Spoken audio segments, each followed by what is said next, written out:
السلام علیکم ورحمۃ اللہ وبرکاتہ۔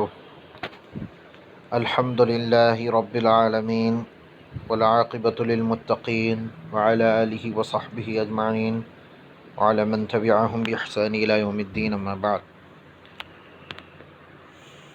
گزشتہ 3 کلاسوں میں ہم نے مختلف عناوین پر، مختلف چیزوں پر ہم نے روشنی ڈالی۔ تجوید کے مخرجوں پر پہلی کلاس میں ہم نے دیکھا۔ اس کے بعد کی کلاس میں ہم نے حروف کی شکلیں، اس کی بناوٹ اور اس کی جو حیتیں ہوتی ہیں، مختلف شکلوں سے جو آتے ہیں، ان کے بارے میں تفصیل کے ساتھ دیکھا۔ اس کے بعد ہم نے فتحہ کا سبق دیکھا، جیسا کہ ہم نے پہلے ہی سمجھا دیا تھا کہ زبر کو فتحہ کہتے ہیں، زیر کو کسرہ کہتے ہیں، پیش کو ضمہ کہتے ہیں۔ آئیے آج اسی کے تسلسل سے، اسی کے تھرو ہم کیا کریں گے انشاءاللہ۔ آج 2 سبق ایک ساتھ دیکھنے والے انشاءاللہ، کسرہ اور ضمہ کا۔ فتحہ کا دیکھ لیا تھا ہم لوگوں نے، اور اس کا جو مخرج ہوتا ہے، یعنی اس کے جو بولنے کا انداز ہوتا ہے، وہ بھی ہم نے دیکھ لیا تھا۔ اور بعض حروف اس میں موٹا پڑھنے والے حروف تھے، وہ بھی ہم نے غور کر لیا تھا، سیکھ لیا تھا۔ آئیے آج ہم کسرہ کے اس سبق کو تفصیل کے ساتھ پڑھیں گے، اور اس میں جو باریکیاں ہیں وہ سمجھانے کی پوری کوشش کروں گا انشاءاللہ۔ اس کو دیکھیے گا، اس ویڈیو کو بنا سکپ کیے دیکھیے، تبھی آپ کو سمجھ میں آئے گا کہ کیسے ان حروفوں کی ادائیگی کسرہ کے ساتھ ہوتی ہے انشاءاللہ۔ آئیے چلیں گے اپنے سبق کی طرف۔ بسم اللہ الرحمن الرحیم۔ حمزہ، جیسا کہ ہم نے کہا کہ الف اور حمزہ کے درمیان فرق ہوتا ہے۔ الف خالی ہوتا ہے، حمزہ جو چھوٹی حمزہ جو آتی ہے وہ اگر ظاہر ہو تو آپ کو ویسے ہی سمجھ میں آ جائے گا کہ وہ حمزہ ہے۔ اس کی حیت کچھ اس طرح کی، چھوٹا جو حمزہ یہاں پر دیا ہوا اس لائن میں، یہی حمزہ ہے۔ اور اگر الف خالی نہ ہو، اوپر نیچے کوئی نشان آ گیا ہو، فتحہ، کسرہ، ضمہ، سکون، تشدید، ان تمام حالتوں میں الف نہیں رہتا، حمزہ بن جاتا ہے۔ تو الف اور حمزہ میں یہی فرق ہم نے دیکھا ہے۔ آئیے اب چلیں کسرہ کے ساتھ ان حروف کی ادائیگی کیسی ہوتی ہے دیکھیں۔ حمزہ کسرائی، حمزہ کسرائی، با کسرابی، با کسرابی، تا کسراتی، تا کسراتی، سا کسراتی، سا کسراتی، جیم کسرا جی، جیم کسرا جی، حا کسراحی، حا کسراحی، خا کسرخی، خا کسرخی۔ دیکھیے یہاں پر میں جس انداز سے ادا کر رہا ہوں اسی انداز سے آپ لوگ مشق کیجئے گا، پریکٹس کیجئے گا، اس کو اپنے ریویژن میں رکھ لیجئے گا۔ دال کسرہ دی، دال کسرہ دی، ذیل کسرہ زی، ذیل کسرہ زی، را کسرہ ری، را کسرہ ری۔ را کے ساتھ جب فتحہ کے ساتھ پڑھیں گے آپ تو اسے پر پڑھیں گے، موٹا پڑھیں گے۔ اسی طرح خا کو بھی فتحہ کے ساتھ پڑھیں گے تو موٹا پڑھیں گے، خا خا۔ اسی طرح را کو جب فتحہ کے ساتھ پڑھیں گے تو موٹا پڑھیں گے، را۔ جیسے ہی کسرہ آتا ہے تو ان حروفوں کو موٹا نہیں پڑھا جاتا۔ خی، ری، ری بھی نہیں بولنا چاہیے، ری۔ زا کسرہ زی، زا کسرہ زی، سین کسرہ سی، سین کسرہ سی، شین کسرہ شی، شین کسرہ شی، صاد کسرہ، صاد کسرہ، ضاد کسرہ، طا کسرہ، ظا کسرہ، ان تمام، قاف کسرہ۔ ان 5 حروف کی ادائیگی تھوڑا غور سے سنیں اور اسی طرح اسے ادا کریں جیسے اس حرف کی ادائیگی ہوتی ہے۔ کسرہ کے ساتھ بھی اسی طرح ادا ہونا چاہیے جیسے صاد پڑھا جاتا ہے، موٹا کر کے پڑھا جاتا ہے، صاد، صاد فتحہ صا موٹا پڑھا جاتا ہے۔ اور صاد کی ادائیگی میں کوئی فرق نہیں آتا، اس کے مخرج میں کوئی دقت نہیں آتی۔ اسی طرح صاد کو کسرہ کے ساتھ جب پڑھا جاتا ہے تو اس کی ادائیگی کچھ اس طرح کی ہوتی ہے، صاد کسرہ سی، صاد کسرہ سی، ضاد کسرہ ضی، ضاد کسرہ ضی، طا کسرہ طی، طا کسرہ طی، ظا کسرہ ظی، ظا کسرہ ظی۔ جیسے آپ ادا کریں گے ذا کو کسرہ کے ساتھ تھوڑا لچک پیدا ہونی چاہیے ان حروفوں میں، عین کسرہ عی، عین کسرہ عی، غین کسرہ غی، غین کسرہ غی، فا کسرہ فی، فا کسرہ فی، قاف کسرہ قی، قاف کسرہ قی، کیف کسرہ کی، جیسا کہ میں نے کہا تھا کہ قاف، صاد، ضاد، طا، ظا اور قاف، ان کی ادائیگی جب کسرہ کے ساتھ آتی ہے تو لچک پیدا ہونی چاہیے، تھوڑی سی اس کے اندر نڈھال پن آنا چاہیے، قاف کسرہ قی، کیف کسرہ کی، لام کسرہ لی، لام کسرہ لی، میم کسرہ می، میم کسرہ می، نون کسرہ نی، نون کسرہ نی، واو کسرہ وی، واو کسرہ وی، ہ کسرہ ہی، ہ کسرہ ہی، حمزہ کسرہ ای، حمزہ کسرہ ای، یا کسرہ یی، یا کسرہ یی، یا کسرہ یی۔ جیسے ہی ہم لوگ ان الفاظ کو پڑھیں گے تو ان کی ادائیگی جیسے ہم نے فتحہ کے وقت کی تھی، کسرہ کے وقت ان کی ادائیگی کی تھی، اس کو بھولے بغیر ان الفاظ میں بھی ڈھالنا چاہیے آپ کو بنا کسی غلطی کیے۔ آئیے کیسے پڑھنا ہے وہ اب سیکھیں گے۔ حمزہ کسرہ ای، با کسرہ بی، ای بی، لام کسرہ لی، ایبی لی، بنا کسی کھینچ تان کیے، الفاظ کو کھینچے بغیر، یعنی اس کی ادائیگی فتحہ کسرہ کے ساتھ جب ادا کریں گے بنا کھینچے اسے فوراً ادا کرنا چاہیے۔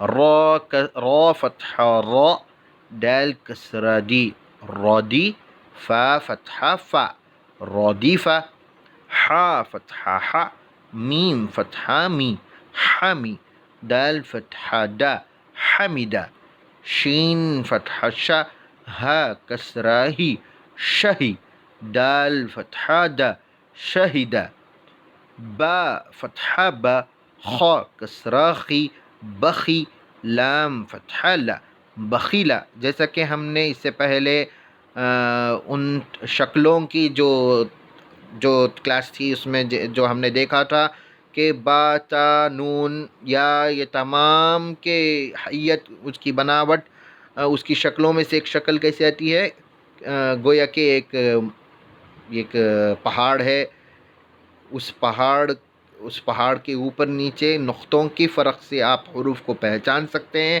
آئیے یہاں پر دیکھیے گا کہ بخیلہ کے اس لفظ میں با جو فتحہ کے ساتھ آیا ہے، یعنی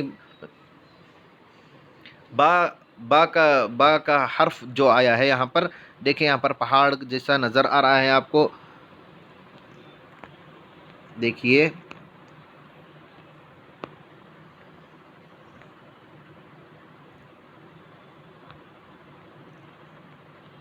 پہاڑ جیسے نظر آ رہا ہے اور اس کے نیچے ایک نقطہ دیا ہوا ہے، تو نقطے کی پہچان کر لیجئے، آپ کو حرف کی پہچان ہو جائے گی۔ اگر نیچے پہاڑ کے نیچے نقطہ آ رہا ہے تو با، اوپر آئے تو نون، اوپر دو نقطے آئے تو تا، تین آئے تو سا، دو نیچے آئے تو یا، دو نیچے اگر آ رہے ہیں تو بنا جھجک کے آپ بنا کسی مشقت کے کہہ سکتے ہیں کہ وہ یا ہی ہے، کیونکہ کوئی اور ایسا حرف نہیں ہے جس کے نیچے دو نقطے آتے ہوں۔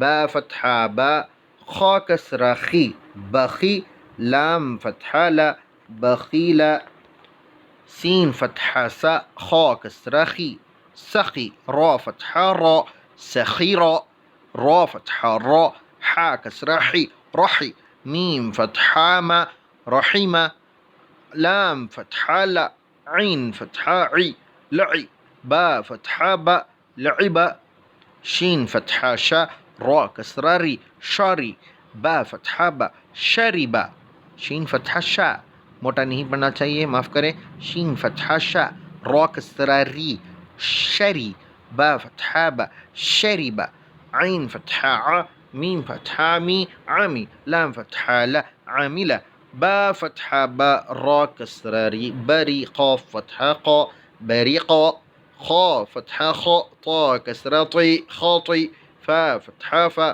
خاطفہ، جیم فتحہ جا، زا کسرہ زی، جزی، عین فتحہ ع، جزیعہ، سین فتحہ سا، قاف کسرہ قی، سقی، قا، میم فتحہ ما، سقیمہ، غین فتحہ غا، شین کسرہ شی، غاشی، یا فتحہ یا، غاشیہ، نون فتحہ نا، سین کسرہ سی، نسی، یا فتحہ یا، ناسیہ۔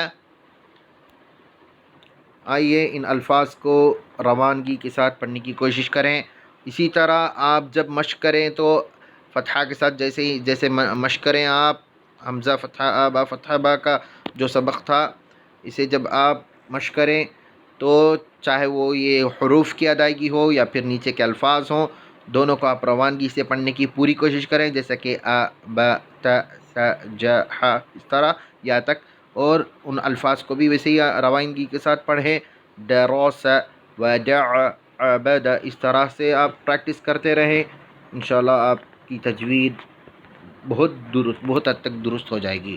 اسی طرح کسرہ میں بھی حمزہ سے لے کر کے یا تک کسرہ سے روانگی کے ساتھ یعنی ہجے کے ساتھ بھی پڑھیں اور روانگی کے ساتھ بھی پڑھنے کی کوشش کریں، اور اس سے کیا ہوگا، آپ کے الفاظ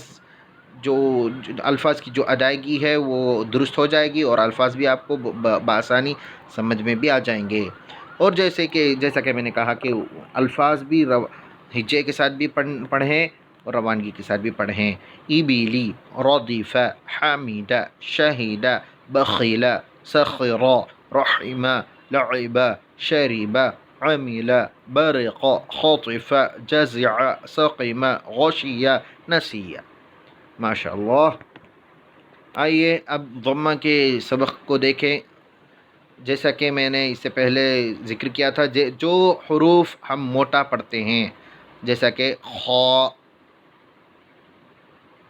را، صاد، ضاد، طا، ظا، غین، قاف، ان حروف کی ادائیگی فتحہ ہو یا پھر ضمہ ہو، دونوں حالتوں میں موٹا ہی پڑھنا چاہیے۔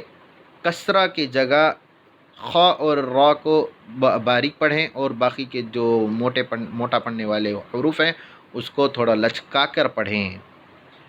جی، حمزہ ضمہ او، با ضمہ بو، تا ضمہ تو، ثا ضمہ ثو، جیم ضمہ جو، حا ضمہ حو، خا ضمہ خو، دال ضمہ دو، ذال ضمہ ذو، را ضمہ رو، زا ضمہ زو، سین ضمہ سو، شین ضمہ شو، صاد ضمہ سو، ضاد ضمہ ضو، طا ضمہ تو، ظا ضمہ ذو، عین ضمہ عو، غین ضمہ غو، فا ضمہ فو، قاف ضمہ قو، کاف ضمہ کو، لام ضمہ لو، میم ضمہ مو، نون ضمہ نو، واو ضمہ وو، ہا ضمہ ہو، حمزہ ضمہ او،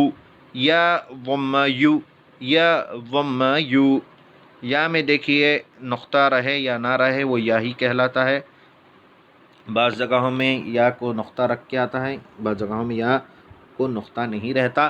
اگر نقطہ ہے اور کوئی علامت اوپر ہے تو ادا کریں، اگر نہ ہے تو ادا نہ کریں۔ نیچے کے الفاظ غور سے دیکھیے، را ضمہ رو، سین ضمہ سو، رسو، لام ضمہ لو، رسولو، سین ضمہ سو، دال ضمہ دو، سدو، سین ضمہ سو، سدسو، فا ضمہ فو، قاف ضمہ قی، فقی، دال فتحہ دا، فقیدہ، قاف ضمہ قو، تا کسرہ تی، قتی، لام فتحہ لا، قتلا، نون ضمہ نو، کاف کسرہ کی نو کی، سین فتحہ سا، نکسا، کاف فتحہ کا، را ضمہ رو، کرو، میم فتحہ ما، کرما، عین ضمہ عو، لام کسرہ لی، علی، میم فتحہ ما، علما، ہا ضمہ ہو، دال کسرہ دی، ہدی، یا فتحہ یا، ہدیہ، صاد ضمہ صو، حا ضمہ حو، صحو، فا ضمہ فو، صحف، واو ضمہ وو، سین کسرہ سی، وسی، عین فتحہ عا، وسع، فا قاف ضمہ قو، دال کسرہ دی، قدرا فتحہ را، قدرا، نون ضمہ نو، صاد کسرہ سی، نصیرا فتحہ را، نصیرا، رسلو، سدسو، فقیدہ، قتیلہ، نکیسہ، کرما، علما، ہدیہ، صحف، وسع، قدرا، نصیرا۔ ان تمام اسباق کو غور سے سنیں، دیکھیں، سمجھیں اور اس کا اچھے سے مشق کریں۔ انشاءاللہ آپ کی تجوید میں بہت جلد سدھار آ جائے گا اور آپ لوگ قرآن کو تجوید اور اچھی مخرج کے ساتھ، اچھی تجوید کے تمام قاعدے قوانین کے ساتھ انشاءاللہ پڑھنے لگیں گے۔ انشاءاللہ یہی میری دعا ہے۔